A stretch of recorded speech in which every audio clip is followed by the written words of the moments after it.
겨울 끝자락의 어느 아침이었습니다. 아버지가 세상을 떠난 지 석 달째. 민수는 창밖을 바라봤습니다.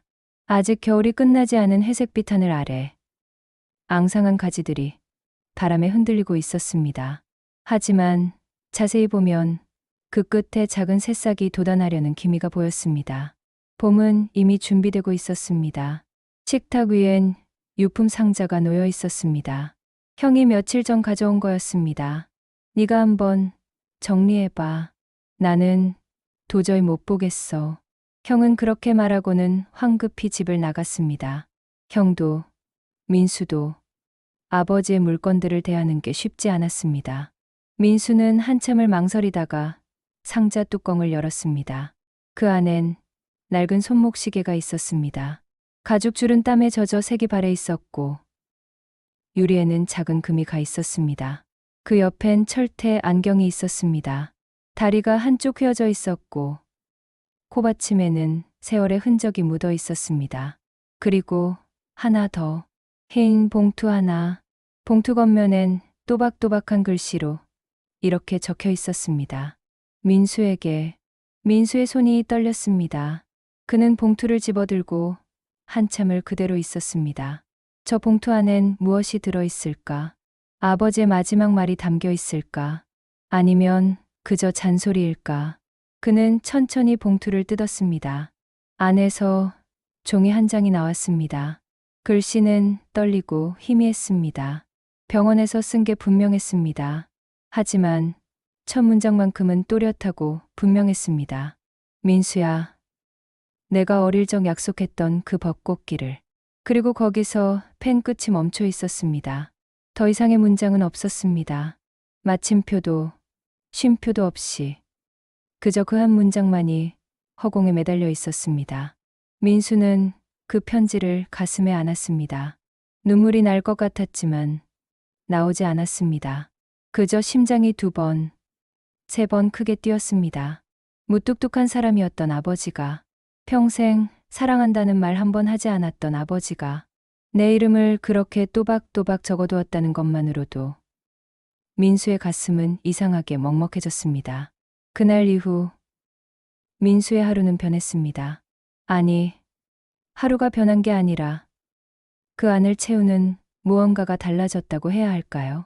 아버지의 그 미완의 문장이 민수의 하루를 따라다니기 시작했습니다.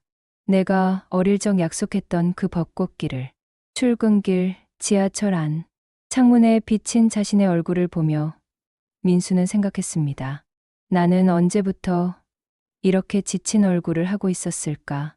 눈가의 주름, 어두운 눈빛, 굳어진 입술. 마치 누군가에게 쫓기듯 살아온 사람의 얼굴이었습니다. 손목엔 아버지의 시계가 있었습니다. 그날 아침, 민수는 자신의 비싼 스마트워치를 벗어두고 아버지의 낡은 시계를 찾습니다.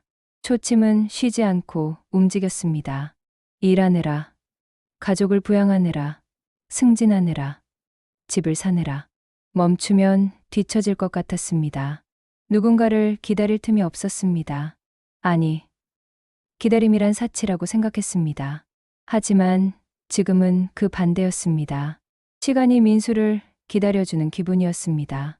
마치 누군가 민수를 위해 그 자리에 서 있는 것처럼, 아버지가 항상 그랬던 것처럼. 회사에 도착해서도 민수는 집중할 수 없었습니다. 박 부장님, 괜찮으세요? 후배 직원이 물었습니다. 응? 아, 괜찮아. 계속 진행해. 하지만 괜찮지 않았습니다. 머릿속엔 그 문장만 맴돌았습니다. 어릴 적 약속, 벚꽃길. 민수는 기억을 더듬었습니다. 그게 대체 언제였을까? 초등학교, 중학교? 민수의 어린 시절은 뿌옇게 흐려져 있었습니다. 마치 오래된 사진처럼. 점심시간, 민수는 아버지의 전화번호를 눌렀습니다. 습관적으로. 고객님께서 전화하신 번호는. 그 안내 멘트를 듣고 나서야 민수는 현실을 깨달았습니다. 아버지는 더 이상 전화를 받을 수 없다는 것을, 목소리를 들을 수 없다는 것을. 민수는 휴대폰을 내려놓고 고개를 숙였습니다. 부장님, 식사하시죠. 동료가 다가왔지만 민수는 혼자 있고 싶었습니다. 나 먼저 갈게.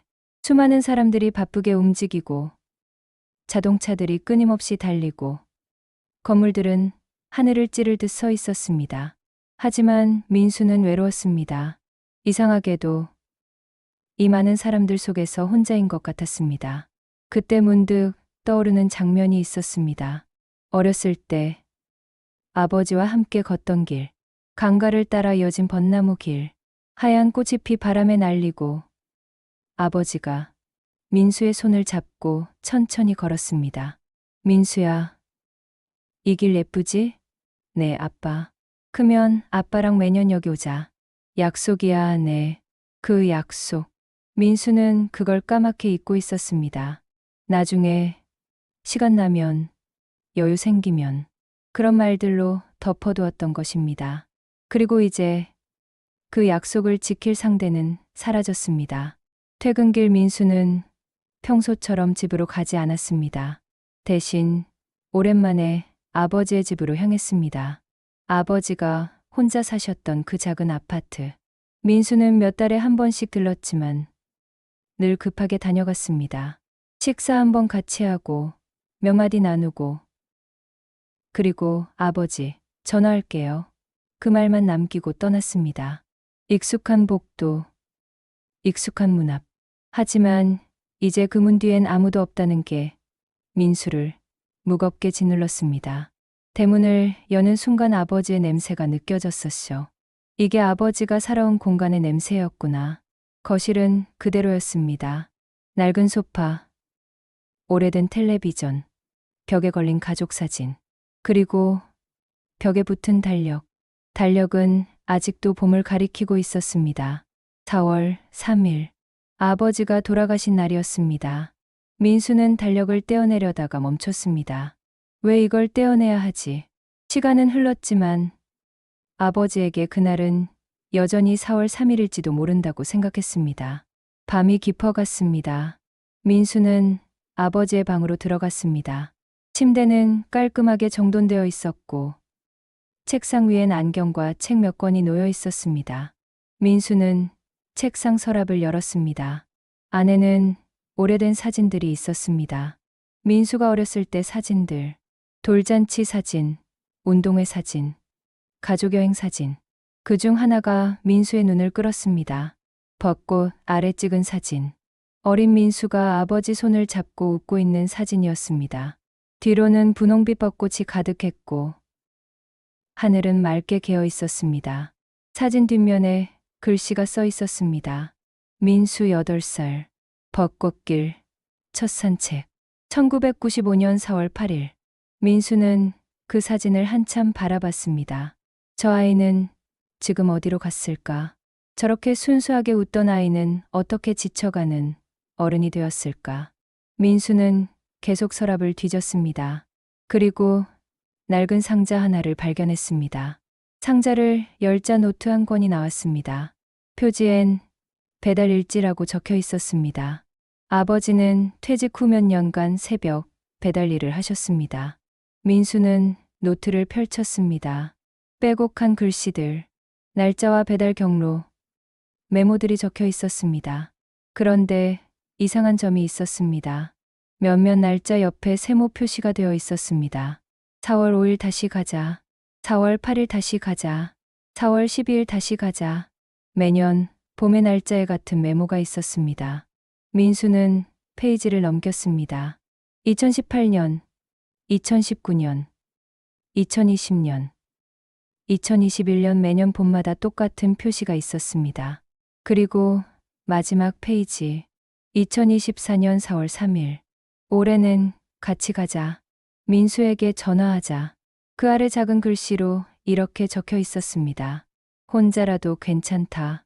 기다림도 사랑이니까. 민수는 노트를 꼭 안았습니다. 이제야 알았습니다.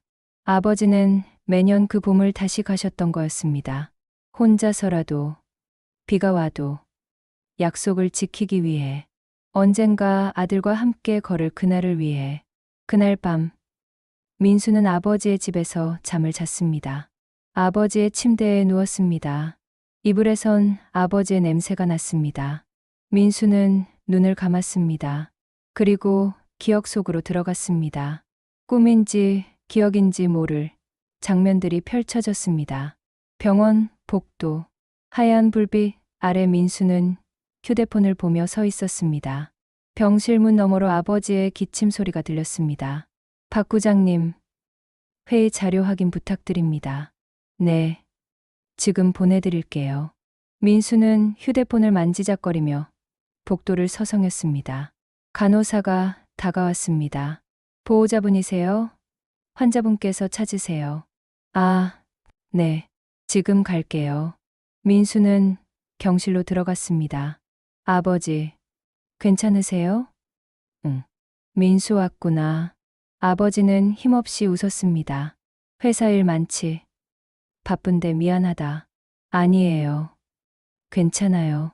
민수는 의자에 앉았습니다. 하지만 계속 휴대폰이 울렸습니다. 카톡, 이메일, 전화. 아버지, 죄송한데 급한 전화 좀 받아야 할 것 같아요. 그래, 받아라. 민수는 복도로 나가 통화를 했습니다. 아버지, 일이 좀 많아서요. 프로젝트만 끝나면 바로 시간 낼게요. 아버지는 고개를 돌려 민수를 보셨습니다. 그 눈빛이 무언가를 말하고 있었습니다. 하지만 민수는 그걸 읽지 못했습니다. 아니, 읽으려 하지 않았습니다. 민수야, 네, 아버지. 봄 되면, 아버지는 말을 이었습니다. 봄 되면 우리 벚꽃길 한번 가자. 네, 아버지. 꼭 갈게요. 조금만 기다려주세요. 아버지는 고개를 끄덕이셨습니다. 그게 마지막이었습니다. 며칠 후, 아버지는 돌아가셨습니다. 민수가 회의 중일 때 형에게서 전화가 왔습니다. 민수야, 아버지가. 그 순간 민수의 세상이 멈췄습니다. 회의실을 뛰쳐나가 병원으로 달려갔지만 이미 늦었습니다. 아버지는 차가운 몸으로 누워 계셨습니다. 아버지, 아버지. 민수는 아버지의 손을 잡았습니다. 하지만 그 손은 더 이상 따뜻하지 않았습니다. 3일장을 마치고 민수는 아버지의 유품을 정리했습니다. 그때 형이 말했습니다. 민수야, 아버지가 너한테 남긴 게 있어. 뭔데? 편지. 병원에서 쓰신 것 같은데. 나도 못 봤어. 봉투에 내 이름이 써 있더라. 그게 바로 그 편지였습니다. 미완의 편지. 민수는 침대에서 벌떡 일어났습니다. 꿈이었지만 생생했습니다. 아니, 꿈이 아니라 기억이었습니다. 민수는 거실로 나가 물을 마셨습니다. 시계는 새벽 4시를 가리키고 있었습니다. 민수는 창밖을 바라봤습니다. 아직 어둠이 깔려 있었지만 멀리 하늘이 조금씩 밝아지고 있었습니다. 아버지는 무엇을 기다리셨을까? 그저 아들과 함께 걷는 것. 그게 전부였을까? 아버지가 기다리신 건 함께하는 시간이었습니다. 말없이 걷는 것, 같은 바람을 느끼는 것, 같은 꽃을 보는 것. 그 소박하고 작은 행복이었습니다. 민수는 자신이 무엇을 잃었는지 이제야 깨달았습니다. 돈을 벌고 집을 사고 승진하는 것. 그게 전부라고 생각했습니다. 하지만 정작 가족이 원한 건 따로 있었습니다. 그저 함께 있어주는 것, 그저 함께하는 것. 민수는 아버지의 집으로 향했습니다. 그리고 배달 일지를 다시 펼쳤습니다. 아버지가 표시해둔 날짜들을 보며 민수는 결심했습니다. 아버지가 걷던 그 길을 따라가 보자. 민수는 가방을 챙겼습니다. 아버지의 사진, 편지, 그리고 시계, 그리고 집을 나섰습니다. 버스를 타고 강가로 향했습니다. 강변에 도착했을 때 안개가 얇게 내려앉아 있었습니다. 아직 이른 봄이라 벚꽃은 피지 않았지만 나무 끝엔 연두빛이 막 돋아나 있었습니다. 아버지도 이 길을 걸으셨겠지. 혼자서 매년 같은 계절에. 민수는 걸으면서 주변을 둘러봤습니다. 벤치들이 일정한 간격으로 놓여 있었고 가로등이 길을 밝히고 있었습니다. 조깅하는 사람들, 산책하는 노부부, 강아지를 데리고 나온 사람들. 그저 평범한 아침 풍경이었습니다. 하지만 민수에게는 특별했습니다. 아버지가 매년 보셨던 풍경. 한참을 걷다가 민수는 멈춰 섰습니다. 낡은 나무 벤치 하나가 눈에 들어왔습니다. 다른 벤치들은 새 것으로 교체되었는데 그 벤치만 옛날 모습 그대로였습니다. 페인트가 벗겨지고 나무가 부식되어 있었습니다. 민수는 가방에서 사진을 꺼냈습니다. 어린 시절 아버지와 함께 찍은 그 사진. 배경을 자세히 보니 바로 이 벤치였습니다. 여기였구나. 민수는 벤치에 앉았습니다. 민수는 눈을 감았습니다. 그리고 상상했습니다. 아버지가 여기 앉아 계신 모습을. 혼자 하늘을 보고 강물을 보고 꽃을 보시는 모습을. 민수는 언제 오려나. 올해는 오려나. 내년엔 꼭 같이 오자. 아버지는 그런 생각을 하셨을까요? 민수의 눈에서 눈물이 흘렀습니다. 이제야 흐르는 눈물이었습니다. 장례식 때도 유품을 정리할 때도 나오지 않던 눈물이었습니다. 아버지, 죄송해요. 제가 너무 늦었어요. 민수는 목 놓아 울었습니다. 아무도 없는 강가에서 혼자 울었습니다. 한참을 울고 나서 민수는 고개를 들었습니다. 그리고 벤치 밑을 우연히 보게 되었습니다. 뭔가 이상한 게 있었습니다. 벤치 밑바닥에 작은 나무함이 고정되어 있었습니다. 방수 처리가 되어 있었고 자물쇠는 없었습니다. 민수는 조심스럽게 그걸 떼어냈습니다. 그리고 뚜껑을 열었습니다. 오래된 종이 냄새가 퍼졌습니다. 안에는 편지 2통과 사진 2장이 들어 있었습니다.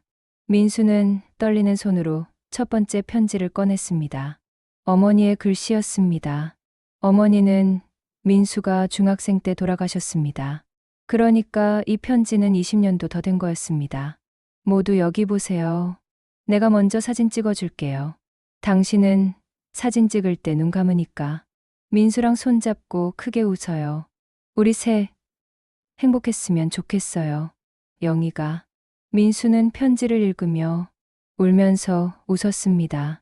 어머니의 목소리가 들리는 것 같았습니다. 민수는 두 번째 편지를 펼쳤습니다.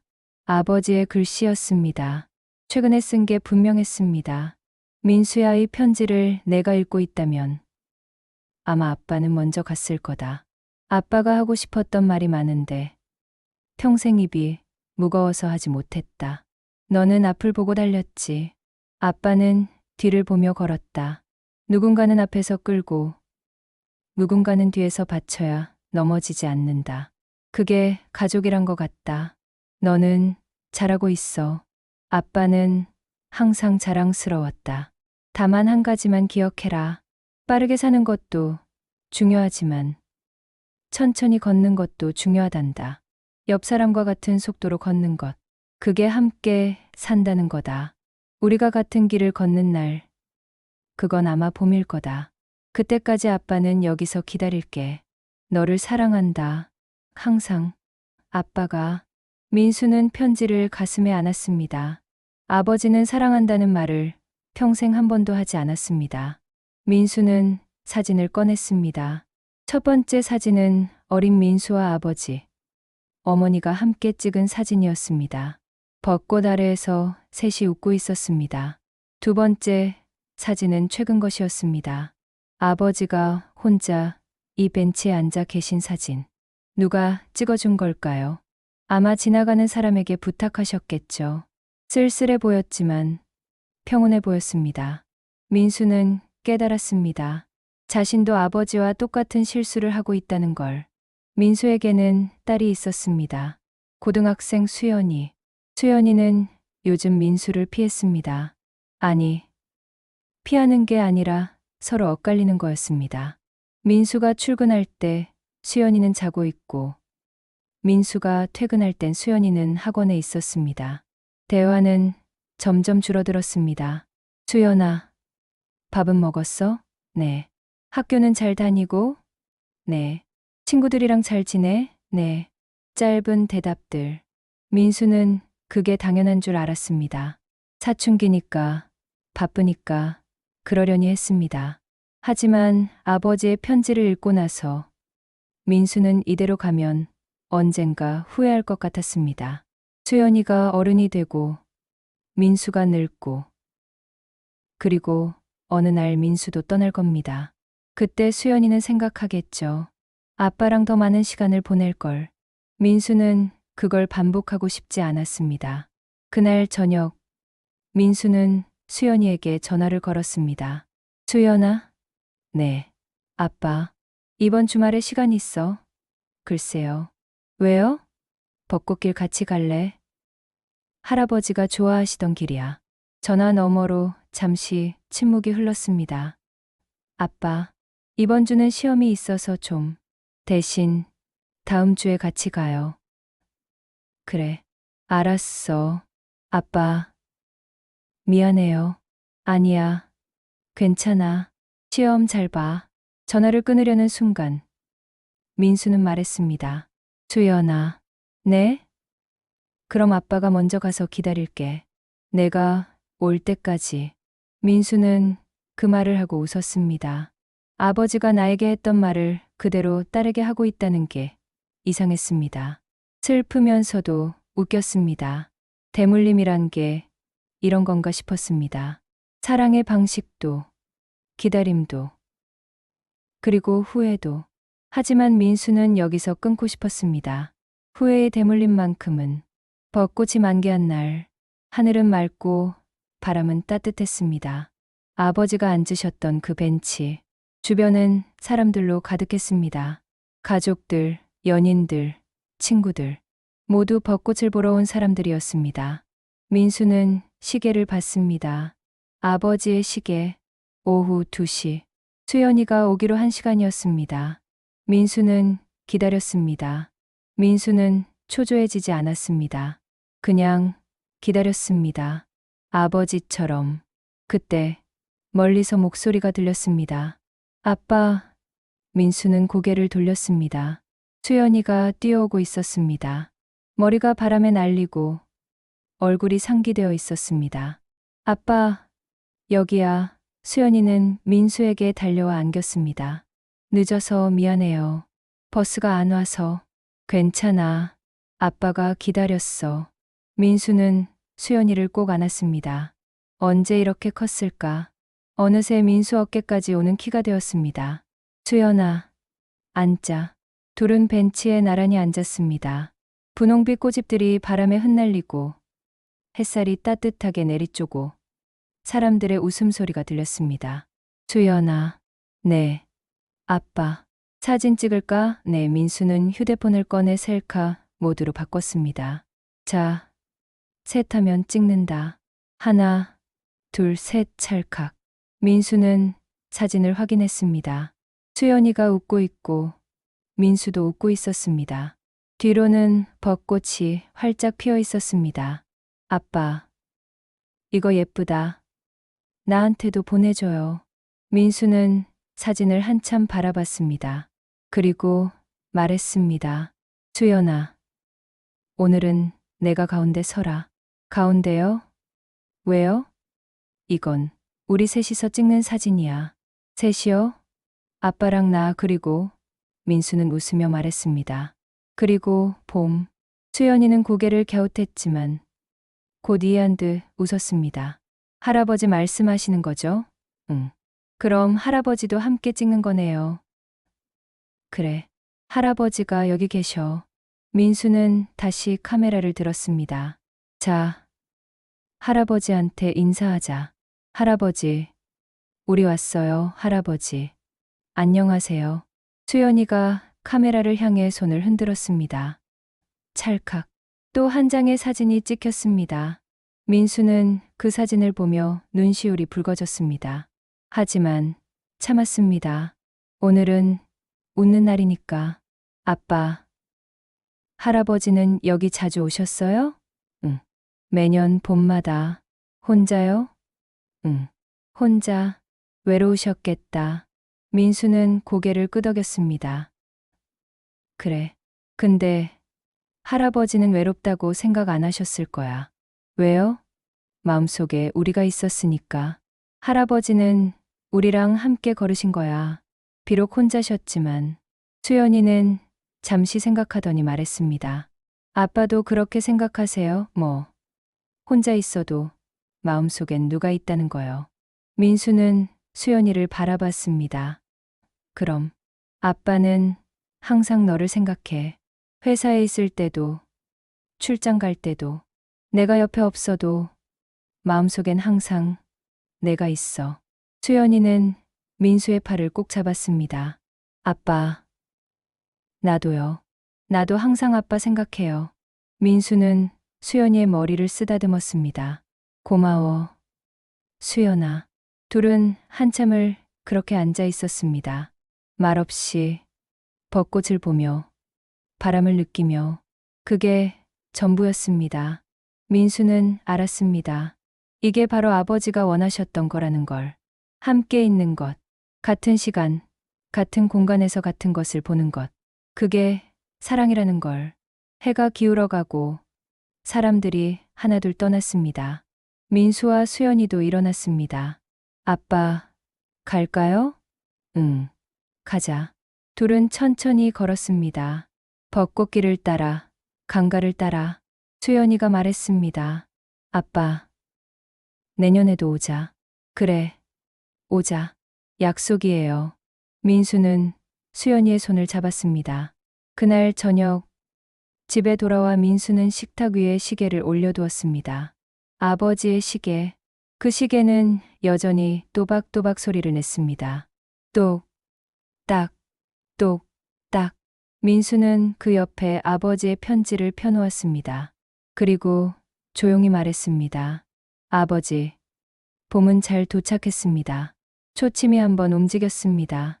그 소리가 마치 대답처럼 들렸습니다. 그래, 잘했다. 고맙다. 민수는 웃었습니다. 그리고 노트를 꺼내 펜을 들었습니다. 2025년 4월 15일. 수연이와 벚꽃길. 내년에 또 가자. 이제 민수가 기다리는 사람이 되었습니다. 아버지처럼.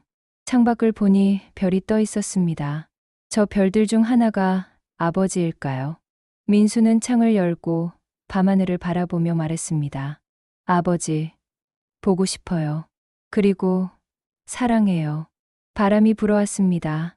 따뜻한 봄바람이었습니다. 민수는 눈을 감았습니다. 그리고 들었습니다. 시계 소리가, 바람 소리가, 그리고 마음속 아버지의 목소리가. 민수야, 잘하고 있어. 너는 잘하고 있어. 우리는 떠난 뒤에야 남아있던 사랑을 잃습니다. 사랑은 사라지지 않습니다.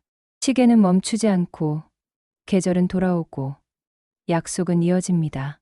아버지에서 아들로, 아들에서 딸로. 사랑은 그렇게 흘러갑니다. 그리고 봄은 다시 옵니다. 반드시.